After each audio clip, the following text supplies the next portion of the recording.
যদি এখন একমাত্র গতিতে আপনারা ভাঙাতে ছোট চার আসনে নির্বাচন করছেন, কেমন সাড়া পাচ্ছেন বা বিজয়ের বিষয়ে আপনাদের কি আশাবাদী? পরিচয় দিয়ে আপনি আসসালামু আলাইকুম। আমি মোহাম্মদ ইসলাম ইসলামী আন্দোলন বাংলাদেশ থেকে আপনার চার আসনে নির্বাচন করতেছি।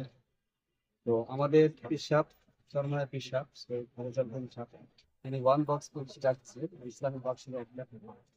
তো এখান থেকে কি কারণে বেরোইছে দেশের জনগণ সবাই জানে, আমরাও জানি, আপনারাও জানেন। তো এখন পরিস্থিতি মানে আগের চেয়ে আল্লাহ রহমতে আমি এখন বেশ ভালো পাচ্ছি, মানুষের সারা দেশে আছে। আপনার একটা আছেন মানে আমাদেরকে আশ্বস্ত করছে অনেক মানুষ বলতে এদিক থেকে আমি মোটামুটি পুরো আশ্বস্ত ইনশাআল্লাহ সবার চেয়ে বিপুল বোধে বিজয় হবে ইনশাআল্লাহ।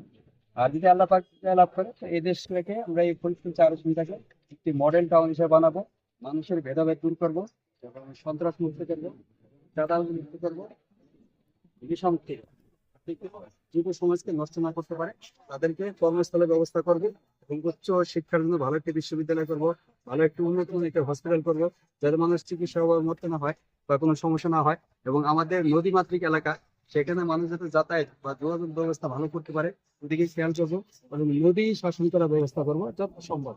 আমাদের দেশের যে সরকারের যে অবস্থা ওই অবস্থা দিয়ে যথাসম্ভব আমরা নদী শাসনের ব্যবস্থা করবে ইনশাল্লাহ।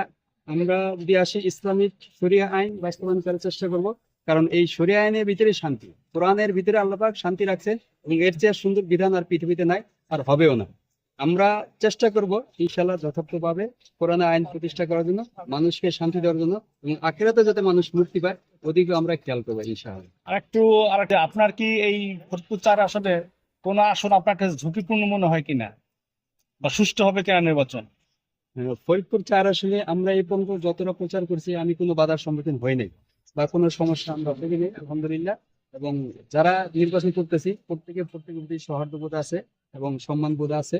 তো এই দিক থেকে আলহামদুলিল্লাহ আমরা অন্যান্য এলাকার চেয়ে খুব ভালো আছি, কোথাও এমন ঘটনা শুনেন নাই যে এক দুবার মারামারি করছে।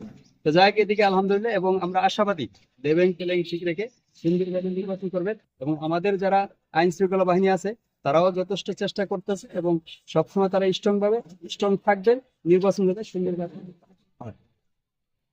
ধন্যবাদ।